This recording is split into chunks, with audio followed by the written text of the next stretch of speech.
Bonjour à tous et bienvenue dans ce webinaire qui va être bonsoir à tous, bienvenue dans ce webinaire qui va être consacré à la reprise de la conduite automobile après un trouble cognitif.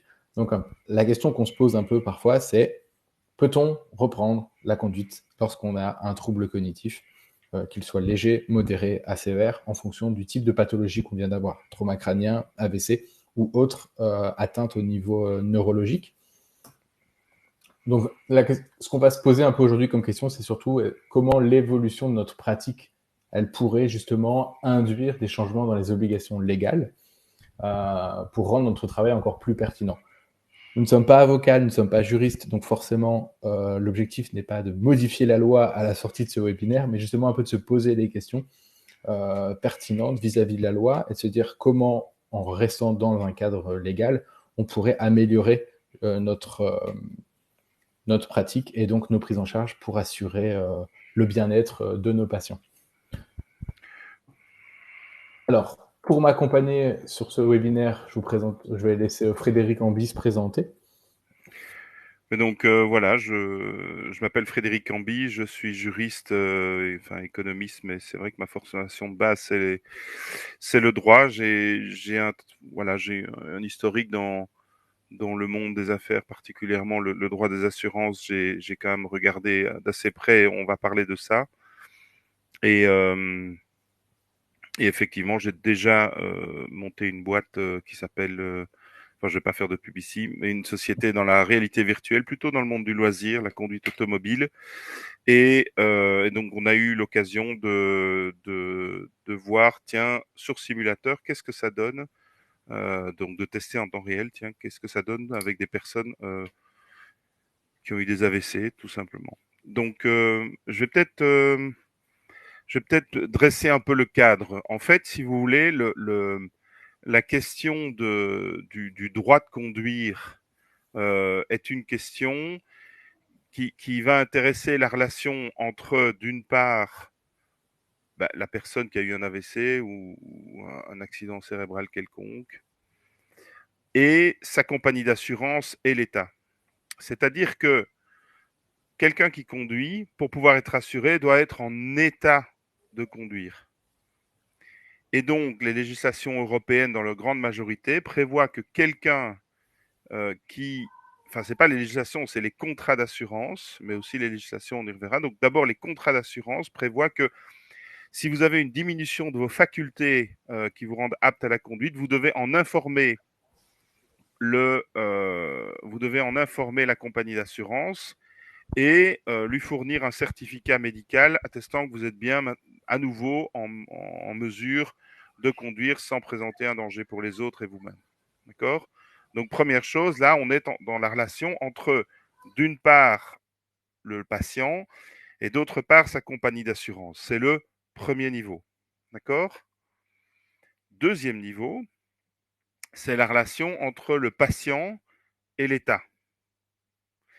L'État a exactement la même exigence. À partir du moment où vous avez eu un AVC, vous devez euh, être en possession d'un certificat de rétablissement. Sinon, l'État pourrait vous mettre en cause, même si vous êtes assuré, si vous créez des dommages à autrui. Je vous explique. Imagine, en fait, l'État peut considérer, la compagnie d'assurance peut considérer que si vous roulez sans cette attestation, vous êtes en défaut d'assurance. C'est-à-dire qu'en gros, la compagnie d'assurance ne va pas vous couvrir et l'État va vous réclamer les dommages que vous avez potentiellement causés à d'autres personnes ou au bien public, si par exemple vous détruisez, et on le voit de plus en plus souvent, vous détruisez des installations parce que vous n'êtes pas maître de votre véhicule. D'accord? Alors, par rapport à la compagnie d'assurance et par rapport à l'État, ça veut dire que, imaginons que la personne victime le patient conduit et suite à sans certificat de rétablissement, crée des dommages, il ne va pas être assuré, donc il va être obligé pendant toute sa vie de rembourser des sommes qui sera peut-être jamais en capacité de rembourser. Imaginez, s'il tue une personne ou s'il en blesse une autre, les dommages et intérêts qu'il va devoir payer à cette personne sont énormes. énorme. Et même si l'État va se substituer, donc même si l'État va indemniser la personne qui a été blessée, il va aller récupérer l'argent et tout ce que ça a coûté auprès du patient qui n'est pas assuré. D'accord? Est-ce que c'est clair ou est-ce que j'étais un peu vite? Bon, alors je continue. Dernière chose, c'est par rapport à la relation entre vous et l'État. Donc non seulement l'État va dire je ne rembourse pas les dégâts que vous avez faits, mais je suis quand même pas tellement d'accord que vous rouliez et que vous fassiez prendre des risques aux gens. Et donc prenons l'exemple français. Donc si vous roulez sans assurance, il s'agit d'un délit. Donc c'est pas une infraction. Donc vous allez devant le tribunal. Donc ok, donc le patient va devant le tribunal. Excusez-moi. Et donc le tribunal peut vous condamner à une amende et ou une peine d'emprisonnement inférieure à 10 ans. Vous imaginez, hein, donc c'est la vie du patient qui roule sans attestation de rétablissement et sans avoir informé sa compagnie d'assurance, c'est vraiment, il court d'énormes risques. Donc, l'amende ici, elle est de minimum 3 750 € et outre la prison, il y a d'autres peines qui sont prévues. La première, c'est un travail d'intérêt général, c'est-à-dire vous allez je sais pas, faire des travaux de nettoyage, d'aide à la personne en fonction de vos capacités. Il y a une suspension pour une durée de 3 ans au plus euh, du permis de conduire. Il y a une interdiction de conduire certains véhicules plus dangereux ou trop puissants pendant 5 ans. Il y a l'obligation de suivre un stage de sensibilisation à la sécurité routière et potentiellement le véhicule euh, peut vous être confisqué. Et donc, pour rapidement terminer, une personne qui a un accident neurologique doit avertir sa compagnie d'assurance et se munir d'un certificat de rétablissement et communiquer à l'assurance. Si elle omet cette étape, elle risque de se retrouver dans les situations que je viens de décrire. Non seulement toutes les amendes que je vous ai énumérées, les peines, etc., mais en plus de rembourser jusqu'à la fin de ses jours les dégâts qu'elle aurait, le cas échéant, occasionnés à d'autres personnes. Alors le certificat, c'est le médecin, oui, c'est le neurologue. Alors, plus précisément, c'est même le médecin c'est un des médecins agréés de la préfecture pour la France. En France, oui. En France, oui. En France, parce que Oui, ça dépend des pays, mais en Belgique, ce sont des cas encore à part, puisqu'il y a un organisme indépendant. Et en Suisse, c'est le neurologue avec. Mais en Suisse, c'est encore différent parce que les médecins peuvent avertir l'autorité cantonale, donc la police, que cette personne-là n'est plus en droit de conduire. En France, on ne fait pas ça. Mais voilà. Mais on verra aussi le parcours d'un patient, ce qu'il doit faire, quels sont les médecins, les professionnels qu'il doit voir pour obtenir cette attestation. Du coup, Alix, je suppose que ça a répondu à ta question. Donc oui, effectivement, l'attestation est obligatoire pour l'assurance et donc pour l'État.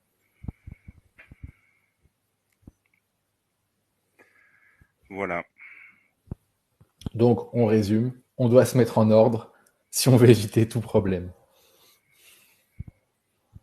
Mais le document clé, c'est vraiment cette attestation de rétablissement, hein. C'est dans tous les pays européens, c'est la même chose. Alors, en Belgique, c'est le CARA, je ne sais jamais si on prononce le T, qui eux refont passer justement des examens de conduite. Et en France, c'est le médecin agréé de la préfecture qui, avec ou pas certains documents, peut délivrer à lui seul cette attestation de rétablissement.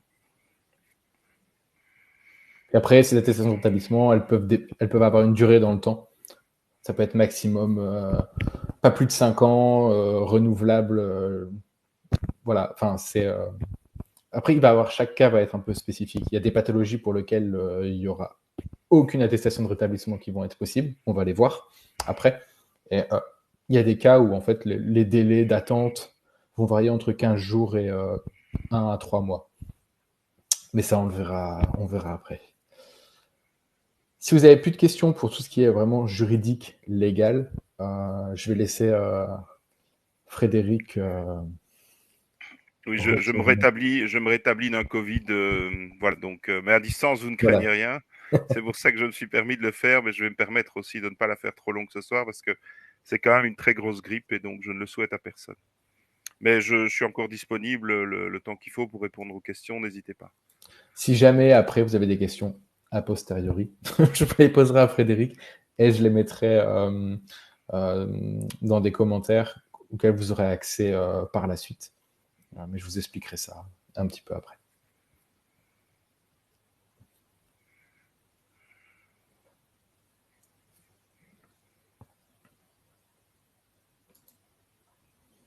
Bon, bah voilà, on va pouvoir rester entre neuropsychologues du coup. Bon, merci à toi Frédéric. Et, merci beaucoup. Passez façon, une excellente soirée. À bientôt. merci, toi aussi, bon courage. Merci.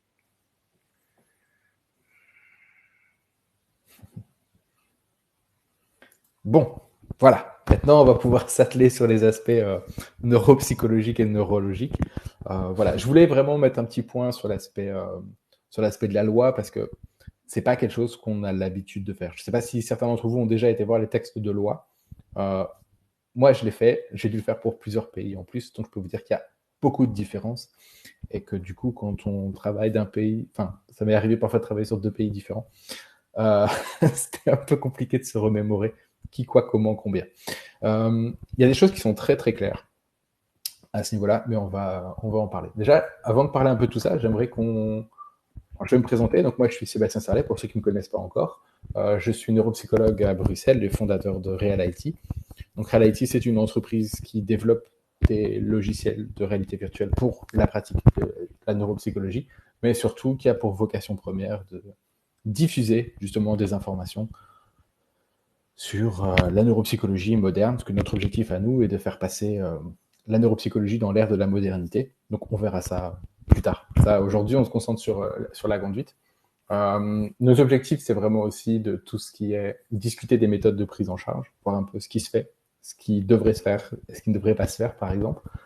Discuter de l'avenir de la pratique et vous permettre de comprendre les problématiques de la neuropsychologie, de l'ergothérapie ou toute autre profession apparentée et chercher ensemble des solutions. Nous, on en a trouvé quelques-unes. Parfois, elles ne sont pas complètes. Et vous pouvez nous aider aussi à trouver de meilleures solutions pour notre pratique. Déjà, je voudrais qu'on fasse un tout petit peu connaissance. Alors après, il y aura aussi une collègue qui est neuropsychologue au CRF du Champ de Notre-Dame dans le Val d'Oise, 95, Val d'Oise, et qui va témoigner de sa pratique. Donc à la fin, on aura des petites capsules vidéo où elle va vous expliquer clairement ce qu'elle fait. Comment elle reçoit les patients, dans quel contexte, quel est le chemin d'un patient, quelles sont les évaluations qu'ils vont faire, son avis sur le côté test papier-crayon, test sur route. Donc ça aussi, c'est des questions que vous pouvez vous poser. Est-ce que ça vaut le coup, par exemple, de prendre des simulateurs de conduite? Est-ce que faire des démarches avec l'UROS pour justement pouvoir faire une évaluation sur route avec une auto-école, ça vaut le coup et c'est pertinent? Toutes ces questions-là, on va essayer d'y répondre tous ensemble.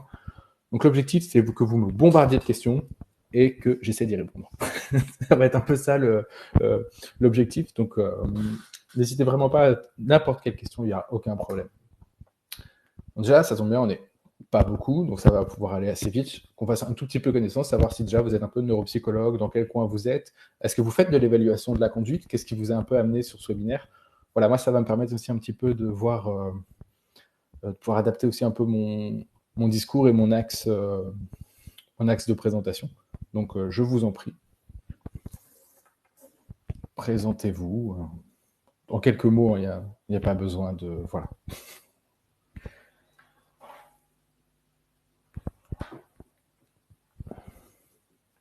J'aime bien savoir avec qui je discute. Ce qui est surtout important, c'est de savoir si vraiment vous allez faire de l'évaluation de la reprise de la conduite, si vous avez déjà été confronté à ça. Ou, je voyais que tout à l'heure, il y avait des étudiants, se dire, tiens, qu'est-ce qu'est-ce qui pourrait m'arriver si on me pose la question, quoi. Quelques patients post-trauma, la question de la conduite assez centrale dans leur vie et retour à la normale. Alors c'est vrai, Laurence, que c'est souvent ce qui est central. Moi, j'ai la même expérience que toi. C'est des patients pour qui, pour certains, ça peut être un vrai drame. J'ai un deuil très compliqué. Après, encore une fois, en fonction des localisations, pour certains, ça peut poser plus de problèmes que d'autres. Par exemple, bon, Marseille, cet avantage d'être une grande ville quand même qui est équipée d'infrastructures. Bruxelles, c'était pareil, mais je pense à des gens qui ont des plus petits villages. Ça peut être plus compliqué, quoi. Oula, il y a comme ça. Neurochir. Démarche de reprise de la conduite. J'espère bientôt avoir une journée dédiée à la problématique auprès de patients ayant subi un AVC. Bah écoute, Mathilde, c'est parfait. Tu auras plein de bases et plein d'infos pour pouvoir aussi démarrer cette pratique, et tant mieux. Donc, c'est aussi pour ça qu'on est là, pour être sûr que les informations que vous avez, je ne vais pas dire que ce sont forcément les meilleures informations du monde, mais en tout cas les bonnes informations, en tout cas les bonnes pistes de réflexion. Psychologue du travail, situation de handicap, retour à l'emploi. Beaucoup de personnes ayant un AVC ou un trauma. Ouais, conduite, reprise professionnelle. Projet de thèse, méthode et outils d'évaluation de la conduite après lésion cérébrale acquise et non évolutive. Ah ben oui, c'est pour ça que ton nom me disait quelque chose, on avait déjà discuté sur un forum. Donc, parfait. Ce sera l'occasion, du coup, de reprendre cette conversation. Ouais. Chauffeur-livreur, ouais, encore plus. À l'ADAPT, UROS 1, poste de travail aux personnes en situation, l'accès à la conduite, ok. Évaluation de reprise de travail post-AVC, partenariat auto-école pour essai sur route. Parfait, on va pouvoir bien échanger, ça va vraiment être super sympa. Donc vraiment ici, c'est quasiment que ça, quoi. CMPR près de Bordeaux, adulte cérébralisé, question de la conduite quasi systématique. Évaluation de l'éruption vue de la reprise, ouais, beaucoup de messages. Villeneuve-la-Garenne, patient numéro, TC, AVC, centre de rééducation en Normandie, beaucoup de patients ont eu un AVC ou TC pour une après la conduite. Étudiants et stagiaires en SSR. C'est très bien. En tout cas, c'est super cool aussi de voir des étudiants se poser aussi des questions pour leur avenir. Ça, c'est bien, c'est la bonne démarche. Continuez. Ok, en tout cas, ce qui est quasiment sûr, c'est que vous êtes confronté à un moment donné à cette problématique qui est centrale. Puisque pour nous, dans la vie de tous les jours, ça peut paraître... on a, je pense, globalement tous notre permis, et on se déplace grâce à ça. Et effectivement, c'est un peu le Graal pour la liberté. En plus, dans les années, quelques années, c'était le permis pour la liberté, c'était le permis. Voilà. Alors, il y a des choses qui vont être plus ou moins faciles dans des régions ou dans des villes que d'autres. J'étais tout à l'heure à Marseille ou même Bruxelles, c'est des villes avec beaucoup d'infrastructures pour se déplacer, que ce soit le train, les transports en commun. Ça, c'est assez développé, ça va. Quand on est dans des petits villages, ça peut être un petit peu beaucoup plus compliqué de se retrouver sans permis. Où là, ça peut vraiment être plus que catastrophique. Et donc, effectivement, cette reprise de la conduite, c'est central et quasiment systématique. Moi, c'était une des premières questions qu'on me posait. Mais on m'a dit que je pouvais plus reconduire, c'est vrai cette histoire? Oui. Alors, plus reconduire, on va voir, parce qu'il y a des cas spécifiques, il y a des délais à respecter, il y a des choses à faire en fonction de certaines pathologies. Donc, n'ayez pas peur. L'objectif, c'est pas de prendre des notes, puisque de toute façon, on vous fournira après tout un récap sous forme de petits livrets. Donc, on ne panique pas. Je vais reprendre un petit peu l'idée de ce webinaire, l'idée centrale de ce webinaire, parce qu'elle est un peu à double... elle a plusieurs objectifs. Déjà, premier objectif, c'était de répondre à une problématique que j'avais soulevée sur mon LinkedIn, qui était de savoir, est-ce que, selon vous, en tant que professionnel, une héminégligence, un patient héminégligent pourrait reprendre la conduite? Et je ne m'attendais vraiment pas à ce résultat-là. C'est-à-dire que beaucoup de neuropsychologues pensaient, mais vraiment, qu'un patient avec une héminégligence pouvait, après une bonne rééducation, reprendre la conduite, ou après un certain délai. Je vais répondre tout de suite, comme ça on va pas faire de teasing. La loi, la législation interdit systématiquement la reprise de la conduite après une héminégligence. C'est d'office, c'est niette. Donc, un patient qui arrive avec une héminégligence, il fera la meilleure rééducation qu'il veut de sa vie. Il ne pourra pas reprendre la conduite automobile. Référence de l'article de loi. Vous aurez tout ça dans le récap. Donc, ne paniquez pas. J'ai pas voulu vous gavé là-dedans, mais vous aurez cette référence-là. Si jamais je la retrouverai à la fin, je vous la donnerai, c'est pas un problème. Mais ou au pire des cas, vous aurez tout, vous inquiétez pas, tout est bien scripté. Les négligences interdit la reprise de la conduite automobile. Peu importe que vous soyez en Suisse, en France ou en Belgique, pour ces 3 cas, et même c'est quasiment partout en Europe, je pense même que ça doit être mondial, mais en tout cas, ça l'interdit. Ça fait partie des choses importantes. Donc, en fait, pardon. Je suis parti d'un patient que j'avais rencontré quand j'étais en stage, et c'était tout simplement un patient qui est venu avec une émi-négligence. Et alors, quand moi je suis arrivé, lui il partait. Et on lui avait dit, vous n'avez pas le droit de reconduire. Il a dit, oui, ça va, pas de problème.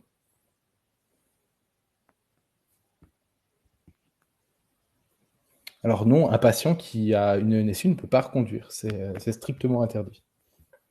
Faudrait que je retrouve l'encart de loi, je regarderai après. Mais c'est strictement interdit. Puisqu'en fait, il a une amputation du champ visuel. Même si c'est pas sensoriel, ça reste une amputation du champ visuel et le degré est trop grand pour qu'il puisse être autorisé à conduire.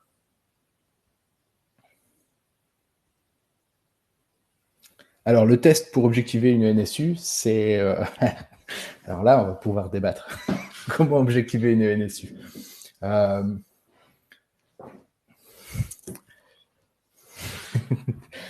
Je pense que le meilleur des tests, ça reste la tape, aujourd'hui.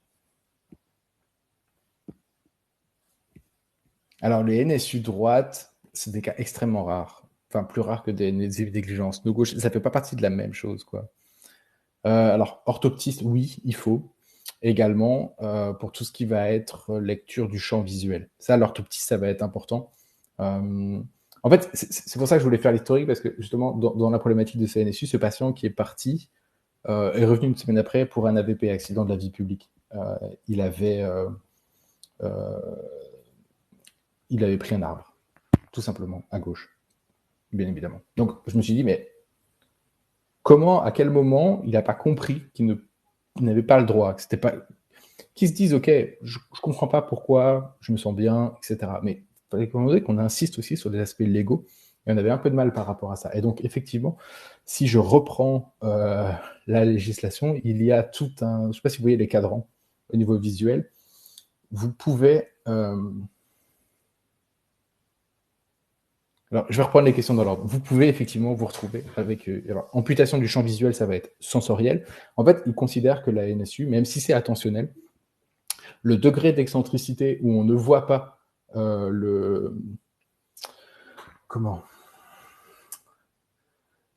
une partie, si une partie du champ visuel est amputée, que ce soit attentionnel ou sensoriel, le résultat est le même.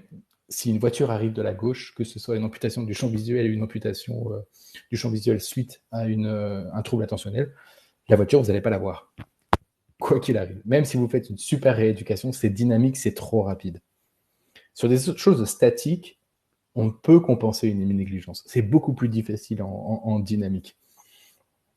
Ça, on va y venir un petit peu après. Justement, cette question entre test analytique et test fonctionnel dynamique. On verra après par rapport à ça. En tout cas, voilà. Gardez bien en tête, un patient avec une négligence, la conduite, ce sera niette, c'est sûr.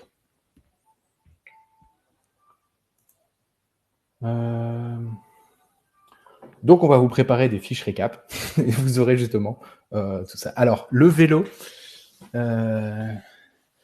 Alors, hémianopsie, effectivement. 2 minutes. Hémianopsie, voilà, c'est toléré, mais un champ visuel. C'est le champ visuel qui va, donc c'est cette fameuse degré d'excentricité qui va permettre ou pas de revalider le champ visuel. Donc là, ça va être l'orthoptiste qui va dire si on est à 120, ça va. En dessous, c'est pas possible. Enfin, je sais plus, je suis pas orthoptiste, mais il y a une différence. Ça, c'est sûr et certain. Normalement, c'est 180, mais si vous êtes à 120, c'est tolérable. En dessous, c'est pas possible. Pour le vélo, c'est une bonne question. C'est une bonne question. Je vais regarder ça, et puis comme ça, après, je regarderai au fur et à mesure. Mais il me semble que le vélo fera partie de ce sera la même chose, je pense. Sauf qu'on n'a pas de permis pour le vélo, mais il n'y a pas d'obligation légale pour le vélo. Ben voilà, on a la réponse. Ah, voiture sans permis. Ben, j'avais noté le cas des voitures sans permis. Je pense que pour les voitures sans permis, c'est pareil, puisqu'il doit quand même avoir un examen de conduite. Enfin, je sais même pas comment une voiture sans permis, on pourrait. Il y avait un examen quand même. On n'achète pas juste une voiture sans permis en voiture et c'est parti quand même. Rassurez-moi.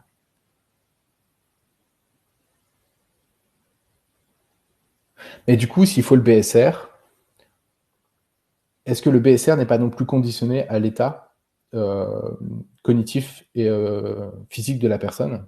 À mon avis, je pense que pour le BSR, on doit être dans le même cas. Et vous savez quoi? C'est quelque chose que je vais creuser. Les 10 heures de conduite pour les voitures sans permis. Donc, c'est que forcément, vous devez avoir une attestation qui dit comme quoi vous êtes apte à rouler, puisque vous devez quand même l'assurer. En fait, le truc, c'est pas forcément qu'une question de permis, c'est juste une question de. C'est aussi une question d'assurance. Voiture sans permis, vous devez l'assurer. Et comme disait Frédéric, vous devez être en ordre au niveau de l'assurance. Alors, les bornes, c'est pas pareil encore. C'est encore quelque chose de différent parce que là, ça peut être compensé par un seul œil et que le champ visuel sera moins amputé. Un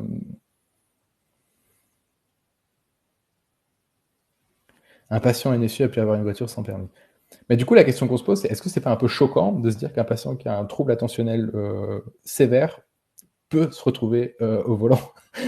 Et en fait, du coup, c'est aussi ça l'objectif de ce webinaire, c'est de se poser aussi un peu en avocat du diable, en se disant, mais la loi, elle permet de faire des choses, mais au final, c'est pas un peu dangereux? Effectivement, c'est ce quid de la législation qui est extrêmement compliqué. Mais effectivement, c'est des questions que je vais reposer à Frédéric et je vous trouverai les réponses. Et je mettrai tout ça noir sur blanc, comme ça vous aurez accès à tout ça et vous aurez votre petit récap, preuve à l'appui avec la législation ou des cas spécifiques. Mais après, le problème de la loi aussi en France, c'est que souvent c'est des cas de jurisprudence. C'est-à-dire que tant qu'un cas n'est pas spécifique, n'est pas arrivé, même s'il pose problématique, tant que c'est pas arrivé, que ça n'a pas été traité, on ne peut pas faire cas de jurisprudence. Donc si ça se trouve, il faudra peut-être hélas attendre que quelqu'un euh, peut-être que quelqu'un ait un accident dans ce cas-là et qu'on a un cas de jurisprudence qui dit ah ben non, ça en fait partie et qu'on rajoute sous forme d'amendement dans la loi. Mais oui, Marjorie, effectivement, on note l'adresse et on fait le tour. Donc la question aussi, c'est peut-être aussi de savoir comment nous, on doit se placer et de se dire, ben tiens, je peux. Mais le problème, du coup, il est ailleurs. Enfin, est-ce qu'on doit être hyper strict en disant c'est non, c'est niet, vous pouvez pas, même pour ces voitures-là, quitte à être vraiment exclusif dans toutes les formes de conduite de reprise, enfin de reprise de conduite possible, sachant qu'après le patient sort de là, il fait ce qu'il veut, ou bien on creuse et on sait vraiment exactement. Mais après c'est pareil, même si on a l'information précise, le patient fera toujours ce qu'il veut dehors. Ce qu'il faut lui faire comprendre, c'est que quoi qu'il arrive, il risque du pénal, il risque du juridique au niveau de son assurance. Même si lui se sent capable d'eux, pour l'assurance et pour l'État, c'est pas forcément le cas. Donc il a besoin de cette fameuse attestation. Après, effectivement, il faudra faire le point voiture sans permis, voiture, le vélo. Ce que je sais, ce qui est sûr, c'est que pour les voitures autonomes, c'est le même cas que pour les voitures à permis, puisqu'il faut être capable et apte à conduire et à reprendre la main sur le volant. Voilà, ça c'est sûr et certain. Ça, je le sais. Genre, on ne peut pas dormir au volant. Ça, c'est sûr et certain. Ni se laisser conduire comme un Uber après une soirée. Ça, c'est la même chose. Alors, d'expérience, les fauteuils roulants électriques, on les a refusés à tous les patients qui avaient une héminégligence. On fait passer des permis fictifs du fauteuil roulant d'office, on supprime le droit d'avoir des fauteuils volants électriques, des fauteuils roulants électriques.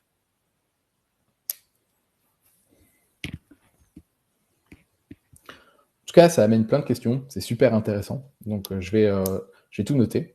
Et la loi en parle pour les FRE, fauteuils roulants électriques. Non, bah non, parce qu'on parle vraiment de tout ce qui est conduite. Après, tout ce qui est voie publique, c'est encore un peu différent. Mais ça vaudrait le coup de creuser. En tout cas, je vais creuser. Et dès que j'aurai la réponse, je vous donnerai.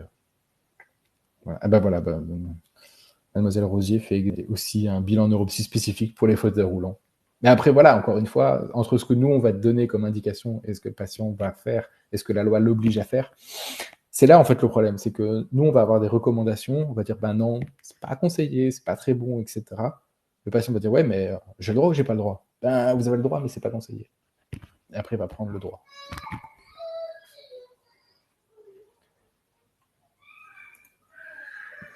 Bon, je crois que les problèmes, on en a déjà beaucoup parlé.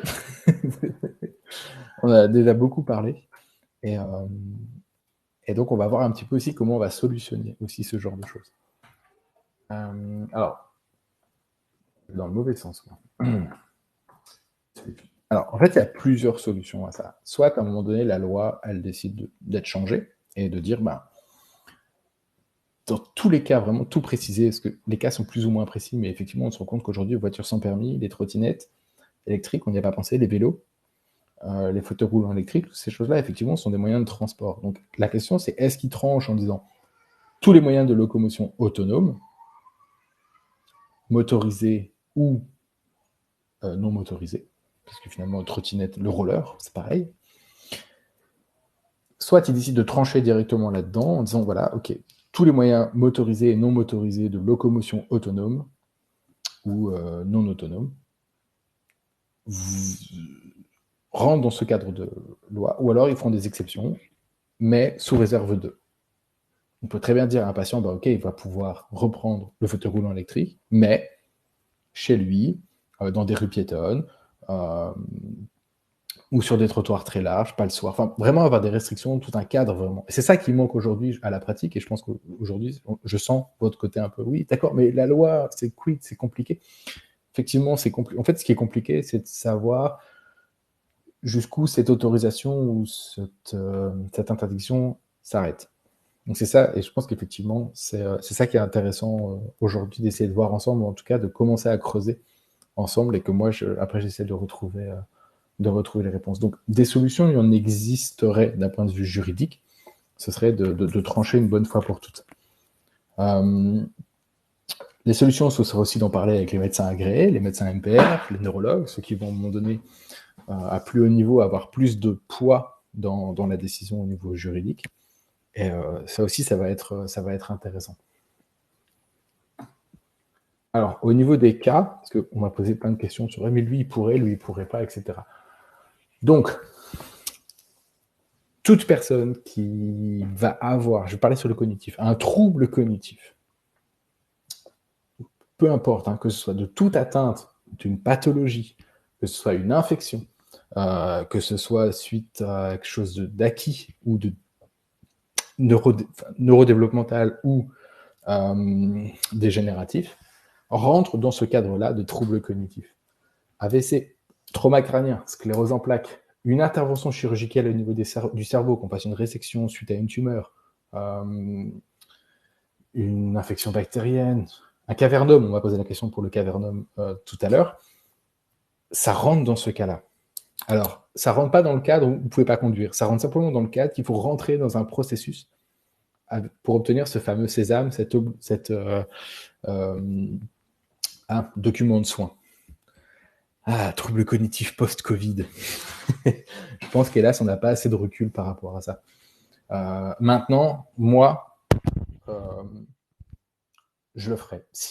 En fonction du bilan, après, là, encore une fois, ça va être à l'interprétation du neuropsychologue et de sa finesse. Si on sent que, suite à son Covid, il y a des gros troubles cognitifs qui persistent et qui peuvent altérer, peut-être dans ce cas, ça vaudrait peut-être le coup de le mettre dans le truc. En fait, vous pouvez rentrer qui vous voulez dans cette prise de décision.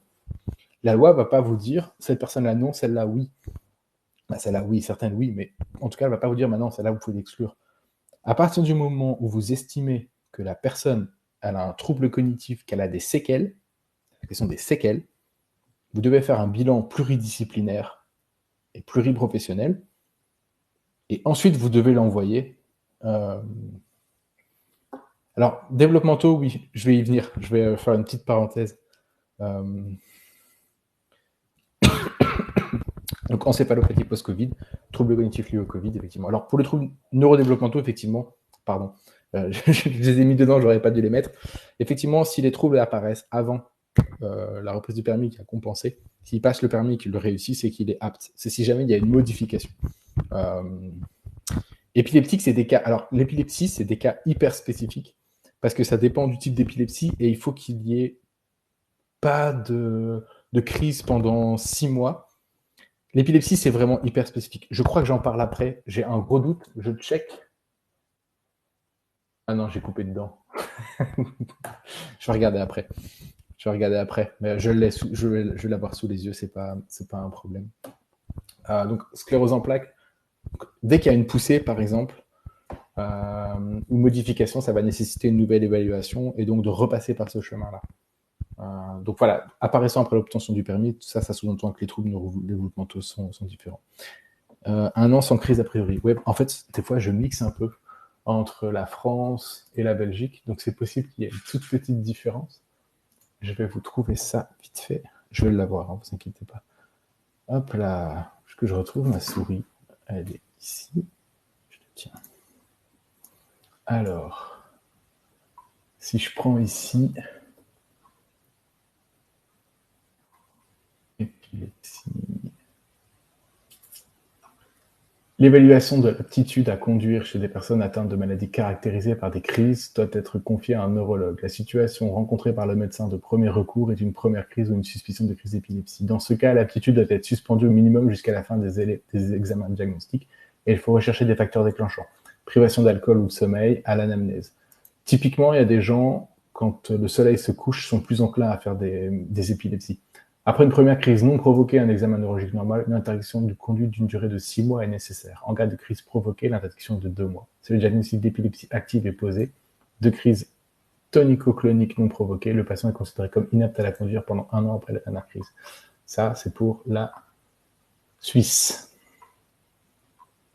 Et pour la Belgique, c'est exactement la même chose. Épilepsie, pas apte à la conduire en dépit du fait qu'il ait ou non subi une chirurgie. 2 séries ou crises, exactement la même chose. Ok, et pour la France, il faudra regarder dans le détail. Mais effectivement, ça peut faire partie des... L'épilepsie, c'est des cas un peu à part, quoi. C'est ça, il y a plein de subtilités. Si c'est provoqué, pas provoqué, etc.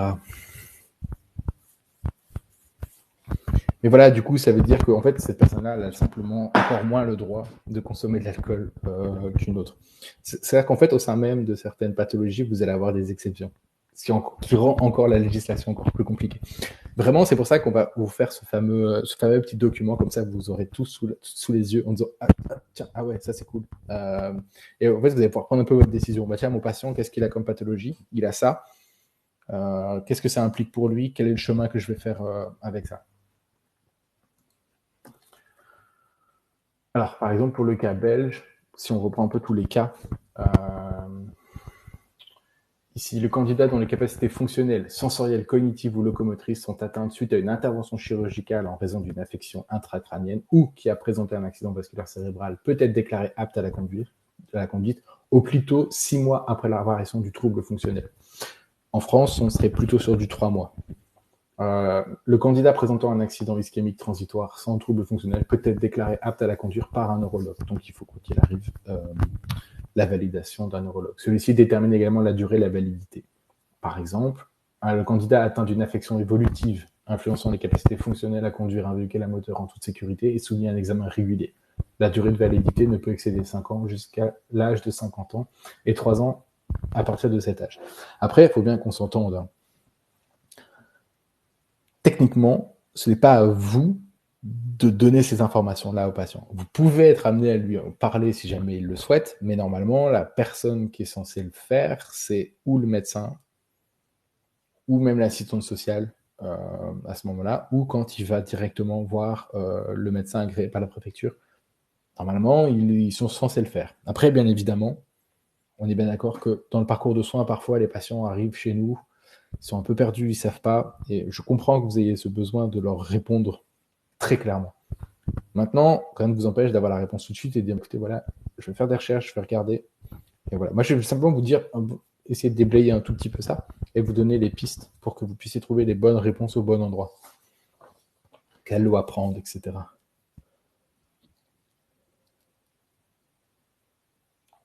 Mais oui, mais ça, c'est un problème qui est beaucoup trop récurrent partout. C'est qu'en fait, on a des patients qui arrivent. Ah bon, j'avais pas le droit de conduire, mais je ne savais pas.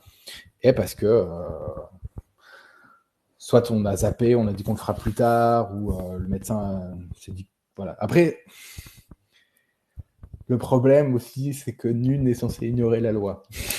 Donc, un tout petit peu compliqué. Donc, j'espère que ce webinaire traversera les frontières de notre profession et que certains éléments, certaines informations pertinentes atterriront aux oreilles des patients ou des encadrants qui diront « Ah mais attends, mais il a eu un AVC, mais il conduit, peut-être bien lui donner l'information quand même. » Après, qui est en faute, ça, hélas, ça va être le patient, toujours, même si le médecin a oublié de le dire, ou nous qu'on a oublié de le dire, puisque nul n'est censé ignorer la loi. Donc les patients sont censés aussi s'informer sur leurs capacités, puisqu'ils ont signé un contrat d'assurance qui stipule qu'ils sont censés aussi se sentir aptes.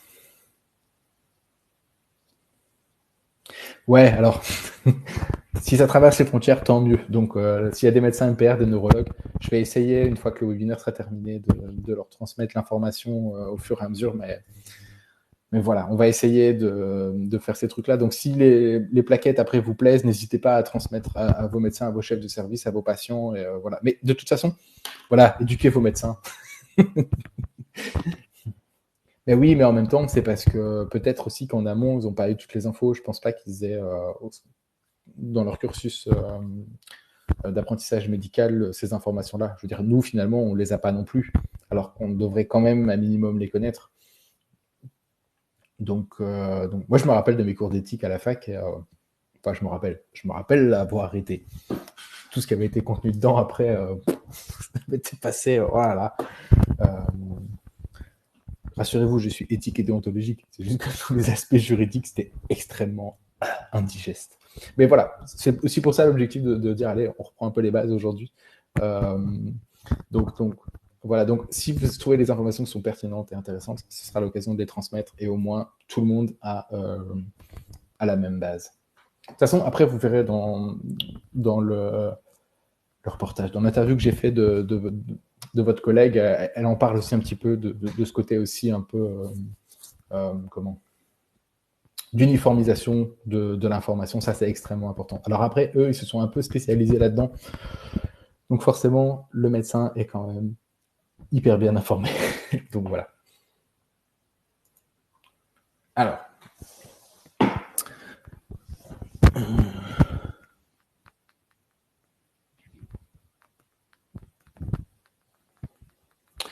Ouais, alors du coup, les médecins. Alors, c'est une discussion que j'ai parfois un peu en off avec certaines personnes, c'est que après, il peut aussi avoir tout ce qui est certificat de complaisance.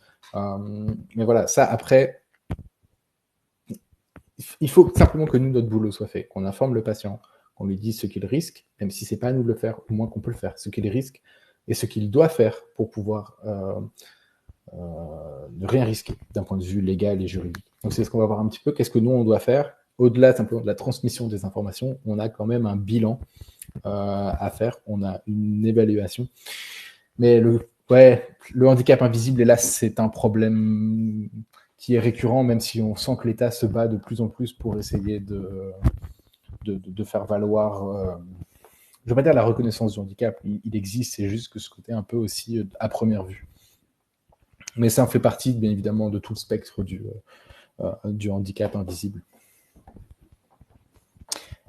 Mais voilà, c'est pour ça que je rêve qu'un jour on ait quand même un ordre neuropsychologues, ou en tout cas une structure qui pourrait se permettre justement de faire remonter ces informations-là par chez nous, parce que c'est quand même parfois un petit peu compliqué de faire un front commun, et surtout pour ce genre de débat. Et donc, comme ici, le débat de cette question de, ouais, ok, d'accord, qu'est-ce que nous, on doit faire pour le patient? Qu'est-ce qu'on doit leur dire? Quelle est l'information qu'on doit transmettre? Parce que là, finalement, on transmet des informations qu'on n'est peut-être pas censé transmettre.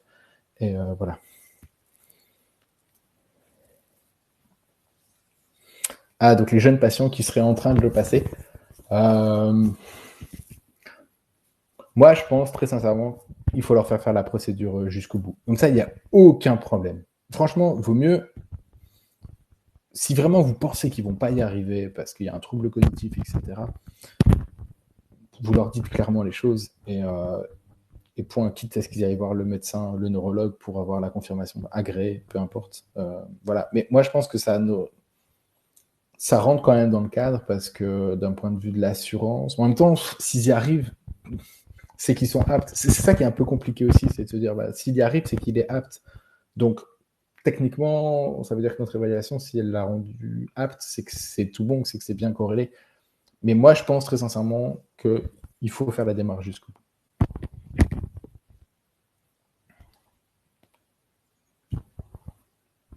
Et donc, du coup, toute la question centrale, ça va être un peu l'évaluation. Mon évaluation, qu'est-ce qu'elle va dire? Qu'est-ce que je dois en faire? C'est ça surtout qui va être important. Finalement, vous avez le patient pendant un certain temps et vous allez devoir l'évaluer pour pouvoir dire votre ressenti, savoir s'il est apte ou pas apte, et fournir cette information au médecin neurologue agréé, etc., si jamais il vous demande en consultation. Donc, bien évidemment, comme après ce webinaire, au fur et à mesure, va devenir public, je ne vais pas donner la liste des tests que vous devez faire passer à vos patients parce que, voilà, par souci d'équité. Pour éviter qu'un patient puisse aller apprendre les résultats des tests, même si bon.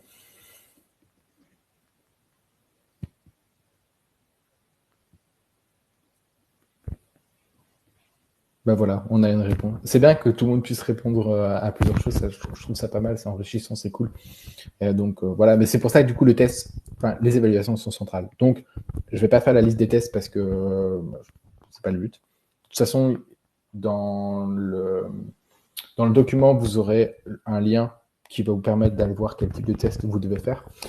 Ce que je peux vous dire, c'est que si le patient a un trauma crânien ou un AVC avec séquelles mineures, la MOCA peut suffire comme bilan pour vérifier s'il y a des séquelles. Bon, vous me voyez sourire, j'ai du mal à le cacher. Parce que voilà. Alors ouais, pour des TC mineurs sans séquelles, la MOCA suffit d'un point de vue légal à dire bah non, c'est bon, ça passe. Voilà. Mais je vais avoir du mal à cacher mon sourire, c'est pas marrant du tout, mais je suis un peu aversif envers certains tests. Alors, je dis pas que la MOCA c'est pas bien. La MOCA c'est très bien pour ce qu'elle fait, etc. Après, pour certaines choses derrière, c'est un peu limite quand même. Je dis pas qu'il faut faire donc un bilan de 8 heures, mais la MOCA quoi.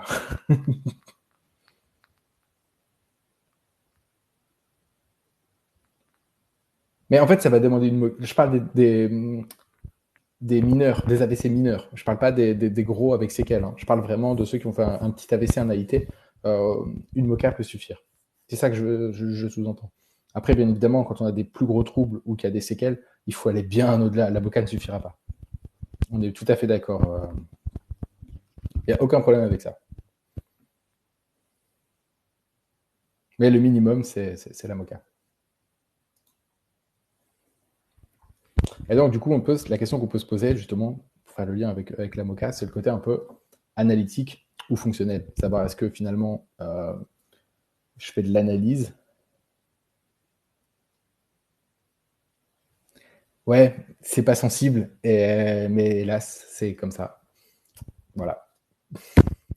Et c'est pour ça, du coup, cette question qu'on peut se poser, c'est est-ce que l'analytique, donc les tests papier-crayon, est peut-être plus pertinent ou moins pertinent qu'un test fonctionnel ou un test sur route, par exemple. Donc, la question qu'on s'est un peu posée avec la collègue, je fais du teasing pour sa vidéo après, quel est le plus important? Est-ce que c'est mon analyse sur route ou via des simulateurs, on verra le cas juste après, ou est-ce que c'est mon analytique qui va suffire? Donc, on s'est posé un peu le cas des simulateurs de conduite parce que c'est assez intéressant. Vous avez ce genre de simulateur de conduite qu'on retrouve assez souvent, 3 écrans, vous avez le siège qui bouge, qui n'a pas de vibreur, simplement ici quelques informations, les pédales, levier de vitesse et volant, sont des simulateurs de conduite qui permettent d'appréhender quelques éléments. Alors vous avez des plus ou moins sophistiqués, hein, avec des trucs un peu plus haut de gamme, etc. Et vous avez d'autres... je vais juste, en présenter un. Très vite fait. Hein. voilà le genre d'application que vous pouvez avoir où le patient pourrait conduire. Le son s'en fiche.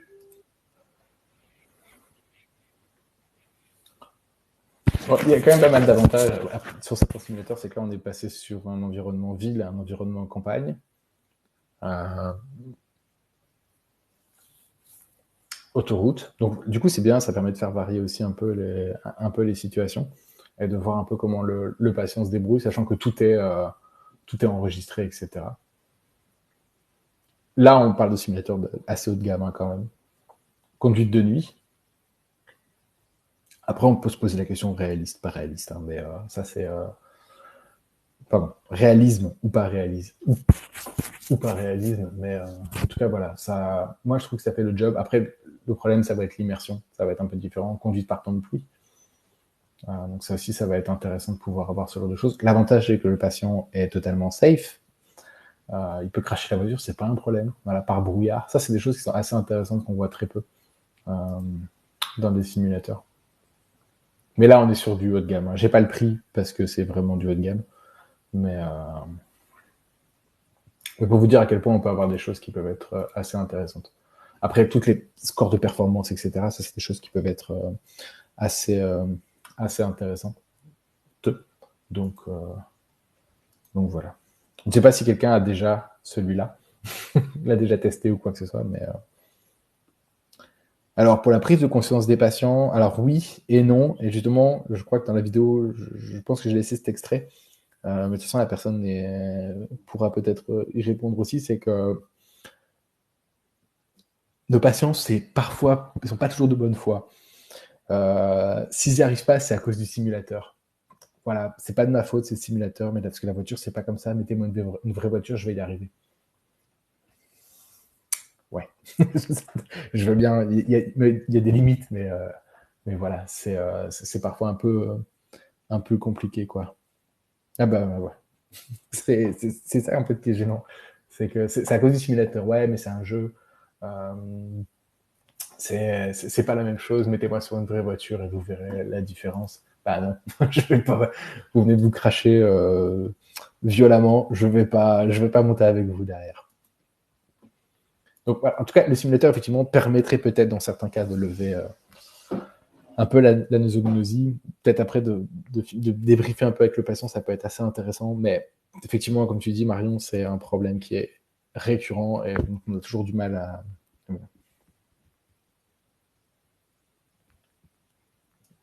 Vous avez vécu, la maison, je vais y arriver, situation réelle, surprise, la prise de conscience, c'est parfois difficile. Ouais, de toute façon, c'est simulateur ou prise, ça va être pareil, quoi. Ça va être exactement la chose. Une vraie voiture, des fois, ils nient leurs difficultés. C'est pas ma voiture, je la connais pas la route. Ouais, mais ça, de toute façon, peu importe. Tous les simulateurs que vous avez utilisés, ils vont trouver le truc. C'est pas comme chez moi, c'est pas comme ça, c'est pas la même couleur, c'est pas ci, c'est pas ça. Et ils ont du mal à se rendre compte qu'en fait, que psychologiquement, enfin, cognitivement parlant, c'est exactement la même chose. Et donc, compliqué. Et je suis persuadé que si on faisait venir leur voiture ou quoi que ce soit, trouver l'excuse, on les mettrait dans leur village, etc., ils auraient une difficulté qui dirait que ouais, mais c'est pas de ma faute, c'est à cause de l'autre. Ça, c'est. Nos patients, pour la mauvaise foi, ils sont royaux, quoi. Ils sont royaux. Euh, alors, on va faire un peu des retours d'expérience. Euh, des choses que j'ai lues qui sont assez intéressantes et assez pertinentes. Alors, moi, je m'intéresse à tout ce qui est rééducation. Donc, j'ai plus été voir cette thèse de Marjolaine Masson, qui a travaillé avec professeur Alain Azoubi, sur sa thèse justement sur la rééducation des processus attentionnels, approche simulateur de conduite, application au TC et au vieillissement normal. Donc, ce qu'elle conclut un peu dans sa thèse, je vais faire des gros raccourcis. Hein, donc, si elle est là, désolé pour les raccourcis. Pour les autres, je vous invite à la lire, elle est disponible sur HAL. Donc, profitez-en, elle est vraiment super intéressante. Elle va faire la différence entre ceux qui s'entraînent sur ordinateur et ceux qui s'entraînent sur simulateur. En fait, voir leur performance un petit peu, l'évaluation sur route. Après, voir un peu si finalement le simulateur a eu plus d'impact sur la conduite ou si un simple enregistrement, un simple travail sur ordinateur a permis de les aider. Ah, ouais. En gros, il faut encore aller plus loin. De toute façon, il faudra toujours. Après, on va pouvoir aussi se poser la question du simulateur. Est-ce qu'il était vraiment performant, pas performant, ça, voilà. Mais en tout cas, ce sont des genres de recherches qu'il faut aller consulter pour savoir si finalement la rééducation et l'entraînement via des simulateurs peut être efficace pour le quotidien de nos patients. Après, on a dans ce livre Neuropsychologie et santé, je ne sais pas si certains l'ont lu, chapitre 16. Voilà, tout simplement, c'est que les compétences cognitives se réfèrent à l'appréciation des situations de conduite et de prise de décision adéquate. Très simplement, la conduite, c'est une tâche très complexe, extrêmement complexe. Compréhension de la tâche, compétences nécessaires, processus de traitement de l'information, prise de décision, la mémoire, l'attention, les fonctions exécutives, tout ce que vous voulez. Vraiment, on va dire, c'est un peu le deck plus, enfin, c'est le complet, la situation la plus complexe à ce niveau-là. Et du coup, sa spécificité, elle réside dans le fait qu'elle se produit dans un environnement en perpétuel changement, que ce soit au niveau des usagers, des véhicules ou encore des infrastructures rencontrées. Ça sous-entend très simplement que conduire, doit se faire dans un environnement dynamique. On ne peut pas travailler la conduite ou la reprise de la conduite sur des choses statiques. Les tests papier-crayon ne peuvent pas refléter les compétences de conduite. Une rééducation sur papier-crayon ne sera pas efficace pour procédure de reprise de la conduite. Si vous voulez être plus efficace et plus précis, il faudra tendre vers le dynamique. Donc tout ce qui va être informatisé et tout ce qui va être écologique.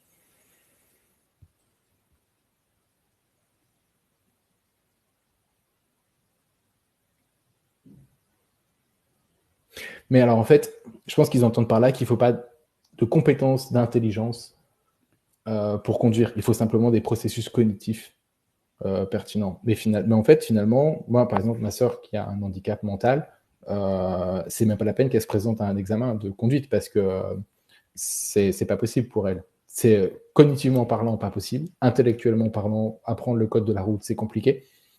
Maintenant, si la personne est capable d'apprendre le code de la route et de conduire, il n'y aurait pas de contre-indication. Maintenant, je pense que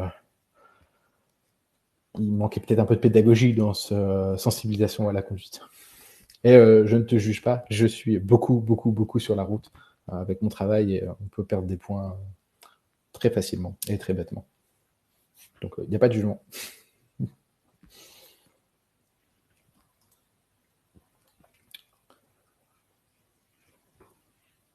Donc, dans l'avenir, ce qu'il faut, c'est des évaluations plus dynamiques. Moins papier-crayon, forcément. Après, voilà, moi, c'est mon domaine d'expertise, donc je vais forcément vous amener là-bas. Et donc, davantage informatisé pour apprécier davantage les réponses plus proches de celles émises lors de la conduite.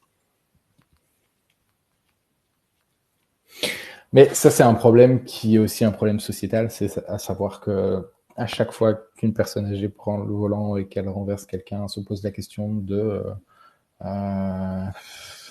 oui, mais est-ce qu'on ne devrait pas faire repasser le permis à certaines personnes à partir d'un certain âge? Ce qui se fait dans plein de pays européens, ce qui se fait pas chez nous, mais ce qui, voilà. Après, je n'ai pas d'avis spécialement, enfin, si j'en ai un, mais vous le sentez arriver. Mais effectivement, c'est parce que on a aussi une diminution de fonctions cognitives. Enfin, il y a le déclin cognitif normal. Donc, au bout d'un moment, peut-être que notre déclin est plus bas que les performances minimum qu'on devrait avoir pour conduire. Donc, oui, je pense qu'à un moment donné, il faudrait se poser la question. Repasser des heures de conduite, oui. Maintenant,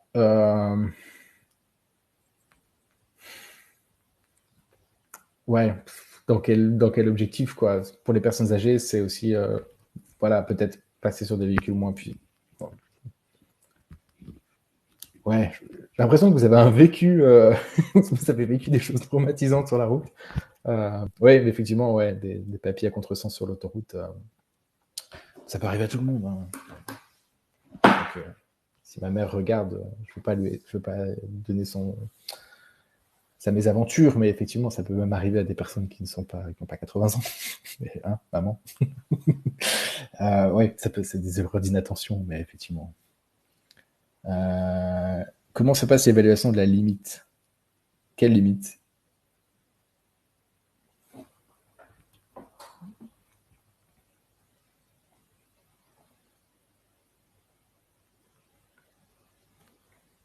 Est-ce qu'on a des limites pour la conduite ou pas, c'est ça?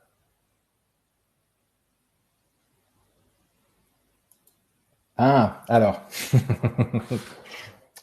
là, c'est le problème central de tout ce genre de choses, c'est que c'est pas normé.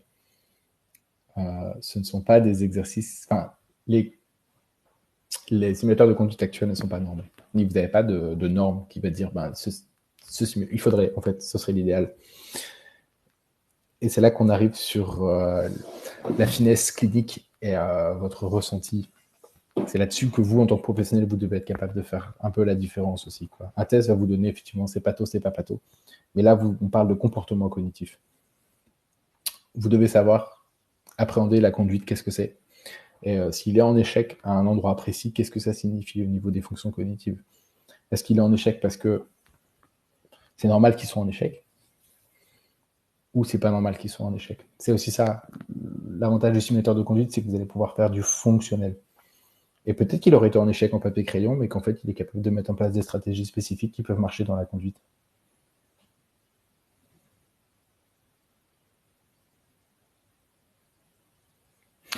Mais je suis tout à fait d'accord, Amandine. Le sensoriel aussi va énormément jouer, le problème de cataracte, la vue qui baisse, etc. Mais là, aujourd'hui, à notre niveau, on peut rien faire. c'est un enjeu sociétal. Et il y a plein d'associations aujourd'hui qui militent pour que les personnes âgées reprennent soit au moins des examens médicaux tous les X temps pour valider le permis, etc. Ce qui est assez souvent, c'est fait par les médecins traitants, les médecins de famille, qui sont aussi un peu connaissance des trucs. Je sais que moi, par exemple, pour mon grand-père, on a caché les clés. Il ne peut plus conduire, on le sait très bien. Il a 95 ans. Et il pète le feu, mais je ne le vois pas du tout conduire. C'est impossible, quoi. Impossible. On a caché les clés. Pas le choix. Maintenant, il a oublié qu'il avait une voiture. Donc, ça règle le problème une bonne fois pour toutes. Mais effectivement, c'est un peu violent d'aller jusqu'à devoir confisquer pour les personnes âgées qui disent mais ça fait 60 ans que je roule, j'ai eu un accident. Compliqué. C'est compliqué.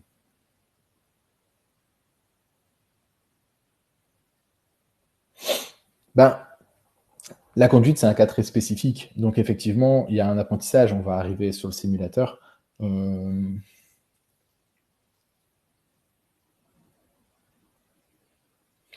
Alors, je vais essayer de répondre. Alors, il y a un apprentissage. On va pas arriver dans le simulateur. On a un one-shot et point barre. On va appréhender le truc aussi différemment petit à petit. C'est comme tout logiciel. La TAP, vous avez des sessions d'apprentissage, d'essais. Vous avez le droit, c'est normal. Vous avez toujours des essais, même quand on fait du test. Quand on fait de la réalité virtuelle, je vais vous donner cet exemple parce que j'ai plus l'habitude, vous avez des périodes d'apprentissage, bien sûr. Les temps vont diminuer au fur et à mesure parce que vous allez maîtriser davantage l'outil. Donc forcément. Après, la question de transfert, ça va être un petit peu différent. Si vous faites de la conduite automobile, ça va faciliter le transfert sur la vraie conduite automobile. À mesurer, bien sûr. Si par contre, ça ne va pas forcément vous améliorer dans la conduite.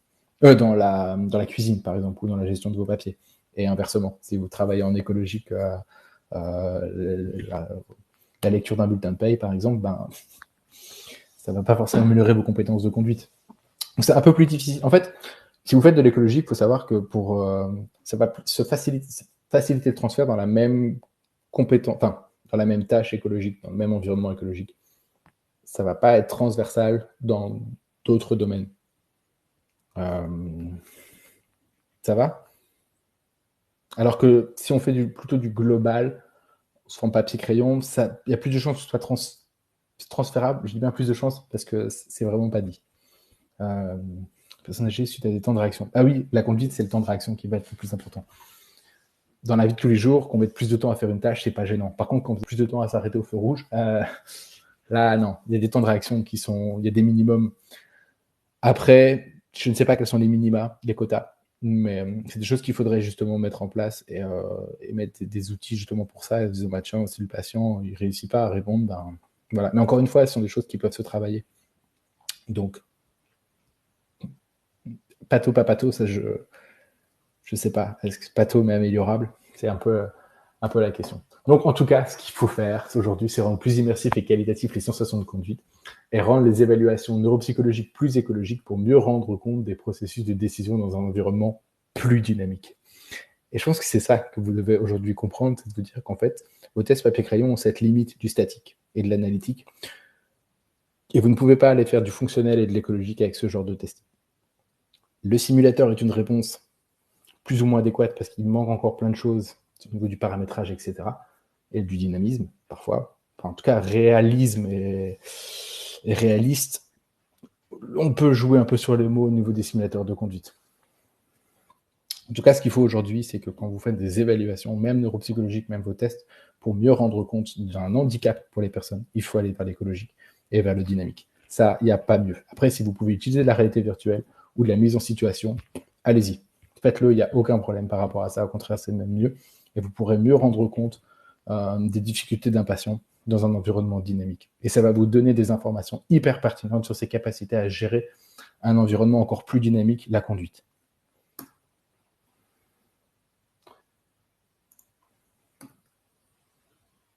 Alors, avant de passer à la vidéo et à l'interview de votre collègue, je vais juste faire un tout petit point sur comment le côté un peu dynamique, écologique, réalité virtuelle. C'est simplement une toute petite parenthèse sur ce que nous, on fait. Donc, chez Realit, on a développé des logiciels de réalité virtuelle pour la prise en charge des troubles cognitifs. Pas de simulateur de conduite, parce que c'est pas encore notre priorité, mais c'est quelque chose qui nous trotte en tête. Et donc là aussi, d'avoir ces échanges-là avec vous, c'était aussi intéressant pour nous de savoir. Donc Roger, c'est très simple, je ne vais vraiment pas être très très long avec ça, je ne vous embête pas très très longtemps. C'est un environnement écologique et dynamique pour évaluer et rééduquer les fonctions cognitives, que ce soit la mémoire, les troubles attentionnels, l'exécutive, etc. Ça permet le paramétrage de plein de choses. Je ne vais pas tout détailler. C'est simple et accessible. C'est vraiment très, très facile. C'est pas un simulateur de conduite, mais moi, j'appelle ça plutôt un simulateur de vie. On peut mettre des choses pour venir déranger le patient pendant qu'il est en train de faire une tâche, on va pouvoir jouer, etc.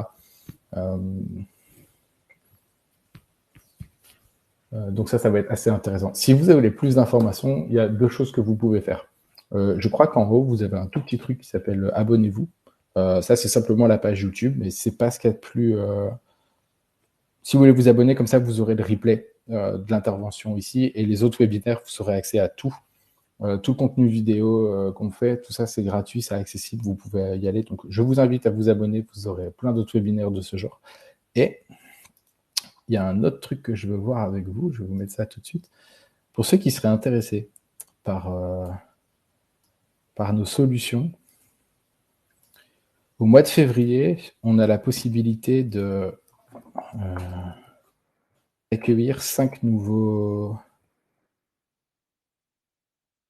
Comment dire, 5 nouveaux clients. Donc, on crée une liste, comment dire, VIP. Voilà, on crée une liste VIP.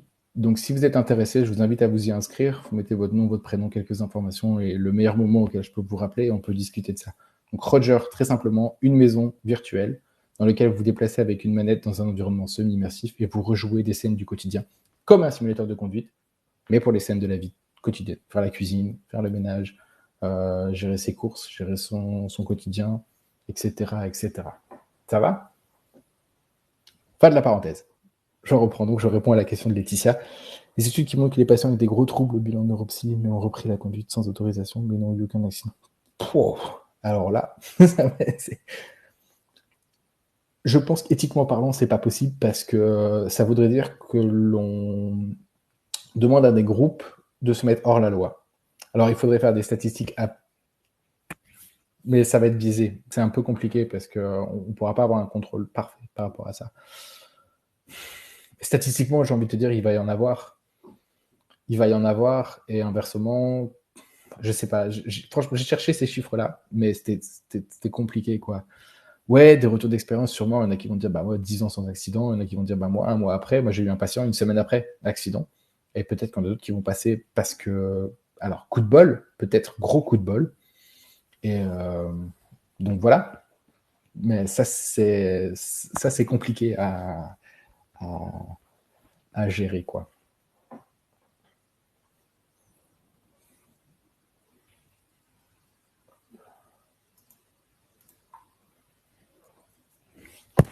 Alors, je vais vous passer la vidéo de ma collègue. Il faudra peut-être monter un tout petit peu le son, parce que c'est issu d'un autre vidéo. Donc voilà.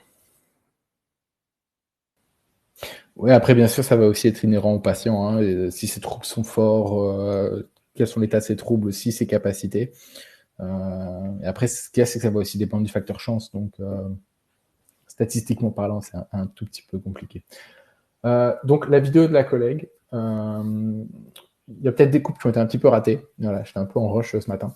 Mais en tout cas, voilà, il y a 7 à 9 minutes où elle donne plein d'informations sur ce qu'elle fait, le parcours qu'elle fait avec ses patients et son retour d'expérience aussi, vous allez voir, qui est extrêmement intéressant.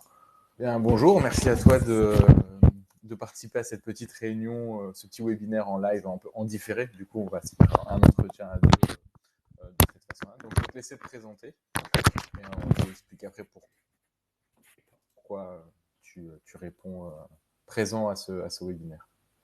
Bien. Merci Sébastien, merci de m'avoir invité à témoigner sur ce webinaire, sur un sujet qui m'intéresse énormément parce qu'il y a beaucoup de questions, beaucoup de choses à dire, mais finalement, tout n'est pas forcément très clair. Du coup, moi, je suis Nyangali Bajaobelina, je travaille en tant que neuropsychologue dans un centre de rééducation fonctionnelle, donc, où on accueille des patients atteints de lésions cérébrales acquises. Je fais des bilans neuropsychologiques, des prises en charge. On fait aussi des évaluations de reprise de la conduite automobile, si c'est le projet du patient. Et puis des consultations post-AVC lorsqu'ils sont revenus à domicile. Donc voilà globalement ce que je fais ici.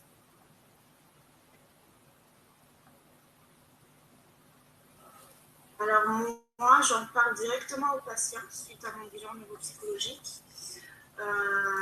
Si je vois qu'il y a effectivement des déficits qui peuvent impacter sur la conduite, ou s'il n'y en a pas, tout simplement, parce qu'en fait, dans la réglementation qu'on suit, à partir du moment où le patient est hospitalisé en rééducation, il doit passer par l'évaluation pluriprofessionnelle de reprise de la conduite automobile. Du coup, à chaque fois que je finis mon bilan et que je sais que le patient veut reprendre la conduite, je lui informe de la démarche et du fait que s'il y a des troubles cognitifs, cela peut impacter sur la conduite.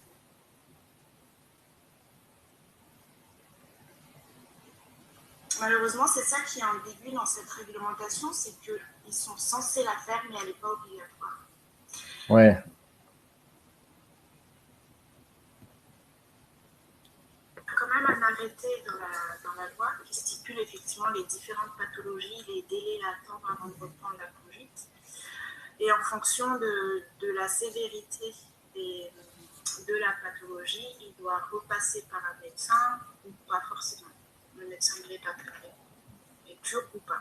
D'accord. En fait, c'est le médecin qui le reçoit qui peut faire un repérage des séquelles de la vie. Et en fonction de ce qu'il repère, il peut nous envoyer ou pas la personne. Ok.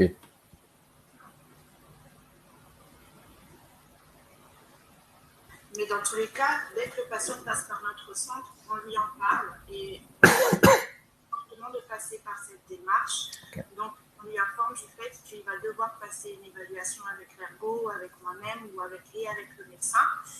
Et qu'à la suite de cette évaluation, on lui donnera effectivement un compte-rendu. On aura fait aussi un essai sur route, bien sûr.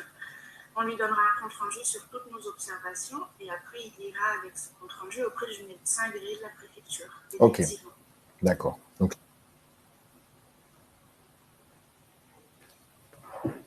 C'est sûr que c'est pas simple. Nous, on passe par un discours assez homogène entre les médecins et les différents thérapeutes face aux patients où on lui fait comprendre qu'en cas d'accident, si jamais il y a une responsabilité de sa part, l'assurance peut faire des enquêtes et à ce moment-là, si il voit qu'il a eu une lésion cérébrale sans être passé par cette démarche, effectivement, il est engagé finalement.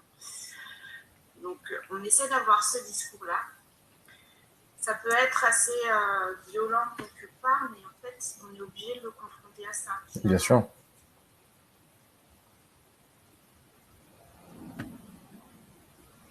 Le patient vient nous voir dans notre centre.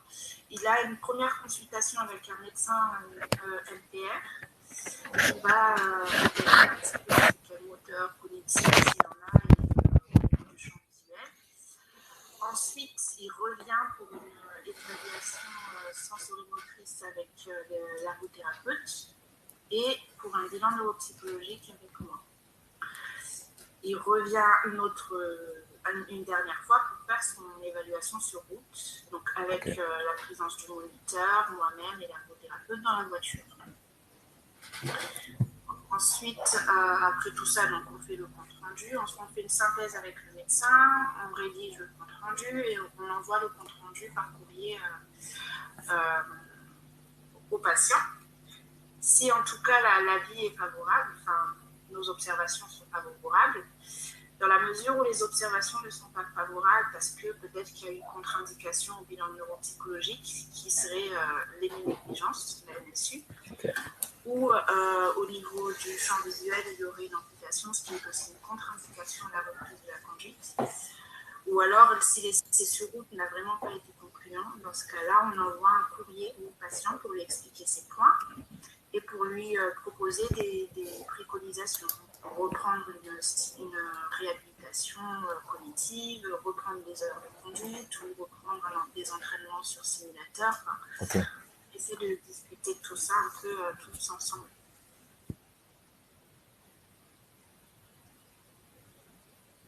Décision. Ah, bien sûr, ça va être laissé sur route. D'accord. L'analytique, elle va peut-être orienter certaines choses à observer un peu plus durant l'essai sur route.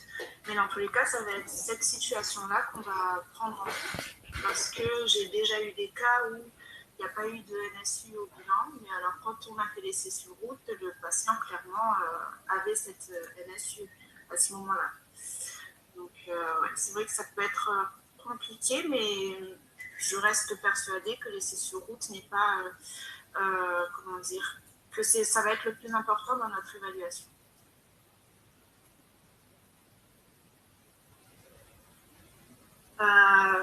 Je dirais pas du tout, parce que dans tous les cas, ça ne reflètera pas la réalité du fonctionnement de la conduite.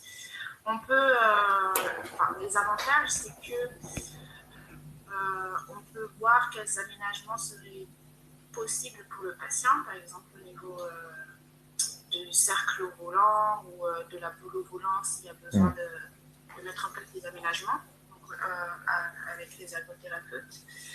Après, si effectivement le patient n'a pas conduit depuis longtemps, le mettre sur simulateur avant, ça peut peut-être réduire une certaine anxiété qu'il peut y avoir à ce moment-là. On peut comment dire, changer différents paramètres sur le simulateur, tout ce qui est luminosité, météo, tout ça. Ça reste un simulateur, quoi. Ça reste comme les patients aiment dire, un jeu vidéo. Et comme ils le disent eux-mêmes, ben, c'est pas la réalité, ça ne me pas, je sens pas l'accélération, la décélération. Parfois, ils disent clairement qu'ils n'apprécient pas le simulateur et ils préfèrent la connexion.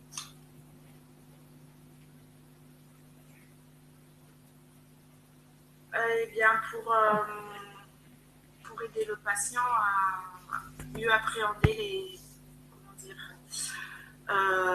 les différents paramètres, pour l'entraîner si c'est besoin. Après, ça reste un simulateur et donc ce qu'il peut faire sur le simulateur n'est pas forcément transférable sur ce qu'il peut faire en conduite. Donc, dans tous les cas, ça ne remplacera pas ses compétences en conduite réelle.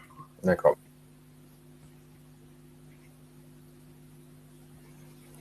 Je pense qu'il y a des modèles de simulateurs qui sont plus immersifs que ceux qu'on a, dans le sens où celui-ci, on a un peu le coffre avec le volant et puis 3 écrans devant. Et il y a d'autres simulateurs où le patient rentre vraiment dans un habitacle. Et là, ce serait effectivement plus immersif avec les sièges qui vont vibrer, le combo de vitesse qui va vibrer. Je pense qu'il y a moyen effectivement de faire beaucoup plus immersif. Alors,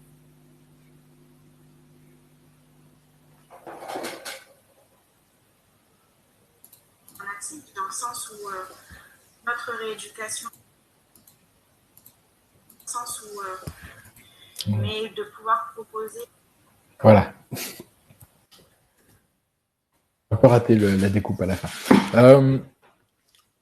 Si j'ai l'accord de la collègue, je mettrai l'entretien en complet. En plus, vous aurez le lien aussi.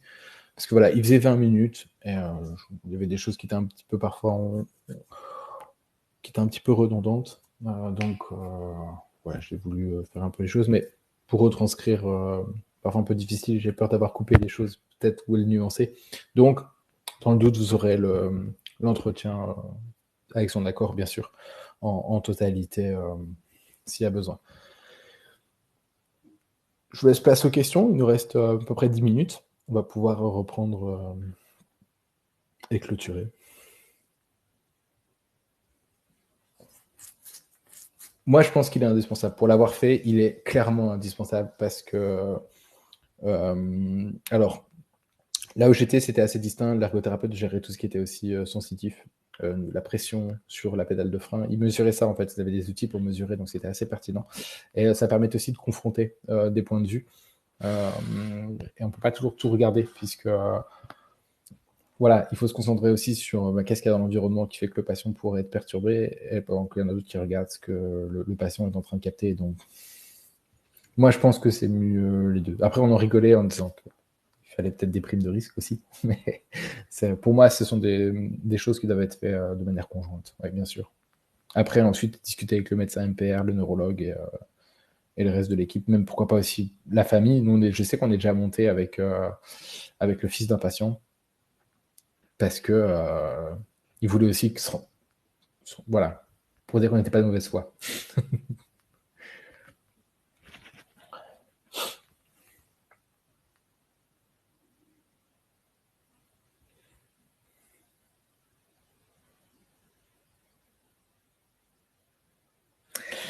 Je ne sais pas si tous les simulateurs vont intégrer ça, mais effectivement, ça peut être assez pertinent de savoir si, bah tiens, est-ce qu'en divisant ma conduite, je peux faire ça. Après, ça peut aussi être une aide quand on a un peu plus de difficultés pour se retrouver dans l'environnement, donner l'adresse et savoir où est-ce qu'on va. Parfois, ça peut aussi permettre de relâcher un peu l'attention. Après, moi, j'ai la chance, par exemple, je pense à mon GPS qui est hyper précis. J'ai pas besoin de regarder dessus pour savoir où je suis, où j'en suis. C'est extrêmement précis. Mais oui, je peux comprendre qu'effectivement, on soit attiré par ce truc-là. Mais ouais. Oui, oui, oui. Je sais pas si c'est intégré ou intégrable. Maintenant, rien ne vous empêche de créer une double tâche lors du simulateur, quoi, et de créer une situation où effectivement vous avez en plus un GSM et il faut choper des informations qui va vous dire, ben là, vous êtes retourné à droite, tourné à gauche.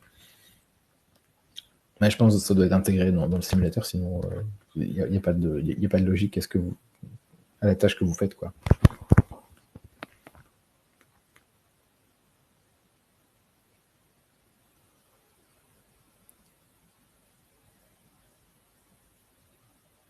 Alors non, degré d'excentricité de la négligence, c'est pour faire le parallèle avec une hémianopsie, par exemple, ou une amputation du champ visuel. C'est pas la même chose. Le degré d'excentricité, c'est vraiment une amputation du champ visuel. C'est une partie de votre vision que vous avez perdue. Ça se mesure en degré d'excentricité. J'espère que je ne dis pas de bêtises. Et il me semble que c'est le degré d'excentricité. Où vous allez être à certains degrés et vous avez besoin d'avoir une vision à 180, c'est toléré à 120. Les négligences, on ne peut pas mesurer de degré d'excentricité, mais c'est possible que, alors parfois vous avez des négligences qui sont plus ou moins allocentrées. Je sais plus tout en tête, mais et du coup parfois vous avez certaines négligences qui sont, voilà, où les éléments sont plutôt extrêmement sur la gauche ou centraux, et donc voilà. Mais quoi qu'il en soit, ça restera le même cas, quoi. Je ne vais pas me prononcer sur Covirtua, il y aurait un conflit d'intérêts. Et je n'ai pas essayé leur simulateur, enfin, en tout cas leur épreuve sur route, mais quand vous l'aurez reçu, n'hésitez pas à nous faire votre retour, quoi.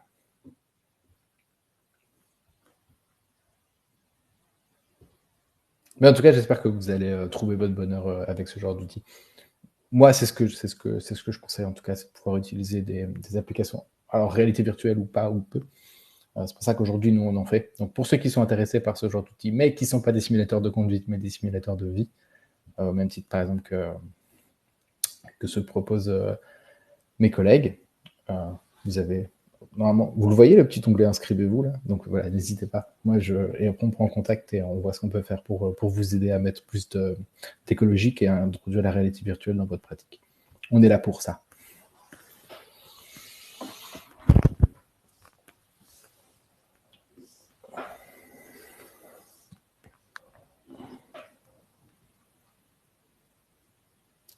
Non, j'en ai pas parlé parce que ça dépend de plein de choses. Alors, la liste, elle existe, elle est disponible. Je vais juste pas la donner là parce que c'est pas le lieu, vu qu'elle est censée s'échanger entre professionnels. Mais vous aurez le lien pour y accéder. Voilà. Dans la newsletter de jeudi que vous allez recevoir, vous aurez le lien pour revoir le webinaire, le replay. Vous aurez le lien aussi sur où aller trouver les différents récaps, etc., les lois, etc. Et vous aurez tout ça. Donc tout ça, pour tout ce qui est replay, informations supplémentaires, etc., tout ça sera dans la newsletter de jeudi, normalement. Ouais, mercredi après-midi, j'ai le temps. Donc vous aurez tout ça. Voilà. Alors pour ceux qui sont intéressés par tout ce qui est prix, etc., là, c'est là. Je sais même pas où c'est. Voilà, hop, quelque part. Il doit être marqué « Inscrivez-vous ». Vous avez un tout petit truc rouge. Inscrivez-vous. Vous vous inscrivez. Moi, je vous appelle et on en discute.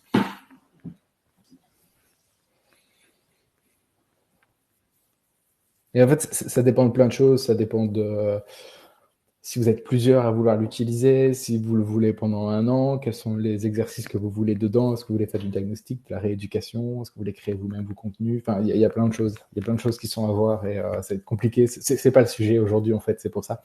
Mais vous vous inscrivez. Normalement, moi, de toute façon, je peux le voir en temps réel. Hein. Ça s'affichera. Donc, voilà. Dans les réco HAS, il est dit qu'il n'y a pas de consensus sur les tests utilisés pour le bilan. Du coup, comment avez-vous établi cette liste? Alors, c'est pas moi qui l'ai établi. Mais des gens l'ont établi. Hop là. Je ne sais plus, ça doit être l'un des deux.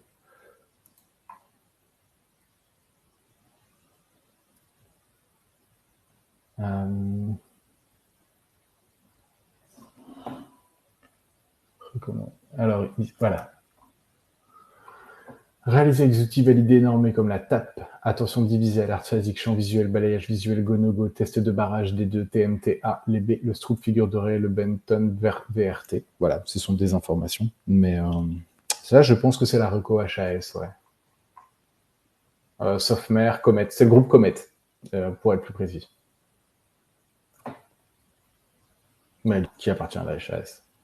Et en fait, c'est HAS, tout ça, ouais, c'est en France. Du coup, j'ai longtemps que je suis parti et du coup, j'ai un peu de mal à m'y repérer. Mais voilà. Excusez-moi, hein. Je renie mon pays d'origine. Pas m'en vouloir. Mais vous voyez, typiquement, le genre de différence entre la France et la Belgique, c'est tout con. Hein. Les écarts types pato, pas pato. En France, c'est 1,65. En Belgique, c'est 2. Déjà, rien que ça. Rien que ça pose problème. Parce que les tests ne sont pas validés de la même façon. C'est marrant. Voilà. Oui, il existe des études pour mon logiciel. On a validé une thèse qui a permis de valider tout ce qui est utilisation de la manette, apprentissage dans l'environnement, etc. Et on est en cours de validation de 2 scénarios de diagnostic, mémoire épisodique et prospective. D'ailleurs, mémoire prospective, c'est le thème du prochain webinaire. Donc pour ceux qui savent pas ce que c'est et qui sont hyper intéressés par la mémoire prospective, ce prochain webinaire, ce sera fin février. Et toute la newsletter va être axée là-dessus. Et on va faire des interventions plein. Ça va être sympa. Donc oui, il y a des études sur la faisabilité, l'usage. Après, toutes les études qui vont tourner autour, ça va plutôt être ce qui va nous permettre d'avoir un peu de la bonne pratique et de dire, tiens, ces choses-là qu'il faut mettre en place dans la réalité virtuelle. Et donc, on s'est inspiré de tout ça pour créer notre outil. C'est très long de valider, de faire des études de validation. C'est extrêmement long et très, très, très coûteux. C'est super intéressant. Ça, c'est super cool, mais c'est assez coûteux et très long.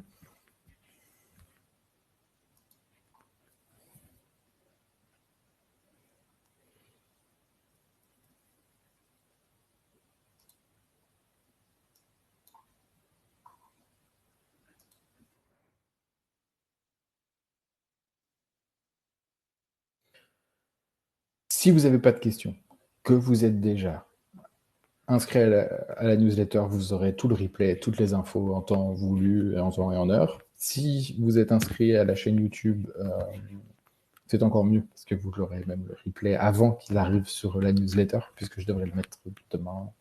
Non, c'est vrai? Ah bah c'est peut-être moi alors qui ai fait... Bah non, moi ça marche. Moi ça marche. Je vais vous le remettre là, comme ça. Hop. Je vais le prendre ici, je vais le mettre dans le chat.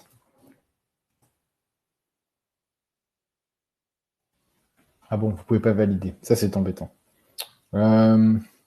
C'est pas grave. Vous savez ce que vous faites? Vous m'envoyez un mail sur le lien d'inscription, enfin sur le lien qui vous a permis d'accéder au webinaire. Et vous mettez les informations là. Vous dites, je suis intéressé, appelle-moi, tel numéro, à tel moment, et moi je vous rappelle. Ça va? C'est étrange. Étrange. Je vais regarder ça. C'est pas moi qui gère ces trucs-là, quoi. Mais,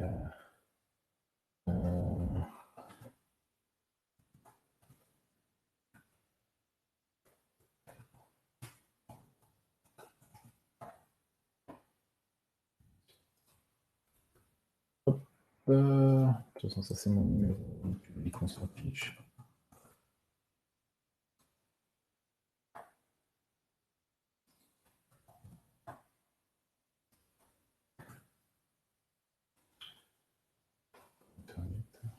C'est pas moi qui fait ces trucs-là, j'ai pas testé, je suis désolé.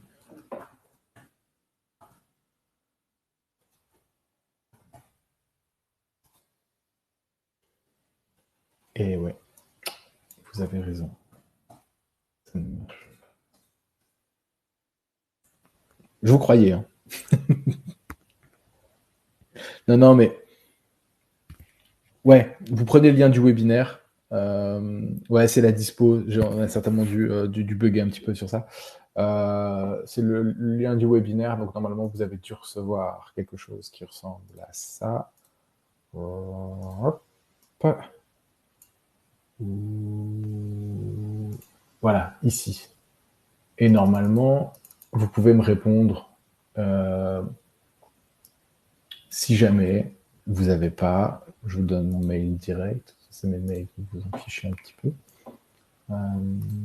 Je vous donne mon mail.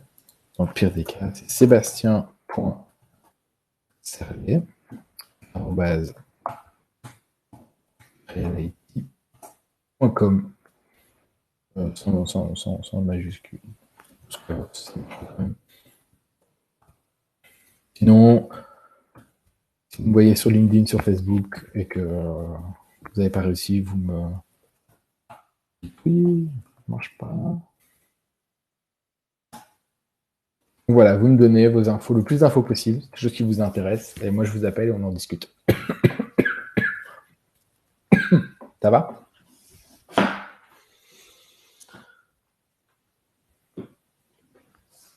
Bon, en tout cas, je suis hyper content de comment ce webinaire s'est déroulé. Ça a été super, super cool. Je vois qu'il y a eu pas mal d'informations qui ont échangé, donc ça c'est super cool. Je vais essayer de tout reprendre ça et de tout remettre un peu noir sur blanc. Et donc on va faire ça avec le Raptor Neuropsy pour ceux qui connaissent. Ceux qui ne connaissent pas, vous googlez et vous allez voir, Mathieu il est super cool. Enfin le Raptor, pardon. L'évolution d'identité. Mathieu le Raptor est super cool. Et donc, c'est lui qui va m'aider aussi à mettre ça un peu en forme et d'avoir un truc assez cool et qualitatif qui sera diffusable au plus grand nombre. Donc, merci surtout, merci à vous d'être venus, d'avoir répondu présent. On cherche encore la meilleure façon d'organiser tous ces trucs-là, mais en tout cas, je vois que si ça échange beaucoup, c'est super cool. Vraiment, c'était très, très intéressant. C'était hyper intéressant aussi pour moi d'aller rechercher ces informations-là, de vous partager l'expérience de différents collègues. Et voilà, j'espère que ça va vous aider. que vous allez avoir des bonnes pistes de réflexion, que vous allez pouvoir aider vos patients surtout et améliorer votre pratique et vous poser des bonnes questions sur la pertinence de ce que vous faites, parce que je sais que c'est parfois compliqué de se dire est-ce que ce que je fais, ça a du sens? Ça a toujours du sens, mais on peut toujours faire en sorte que ça ait encore plus de sens. Donc c'est pour ça que nous, on est là, c'est pour vous donner plus de sens.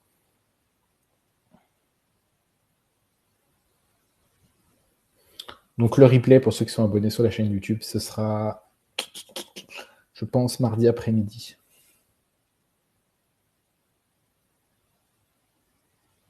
Oui, bah voilà, bah Comet. De toute façon, je vais prendre ces informations-là et je les mettrai dans les infos, dans la newsletter, etc., sur le retour du webinaire, etc.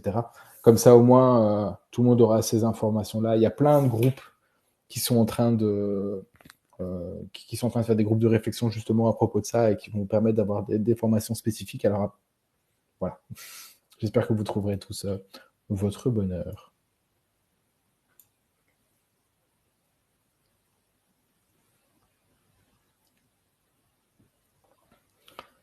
Merci à vous, bonne semaine. Marion, je vois que tu es encore là, j'espère que j'ai répondu à ta question sur le cas de ton patient, de tes patients, où tu avais un petit doute. Donc j'espère que j'ai pu répondre. Bah parfait, tant mieux. On était là pour ça.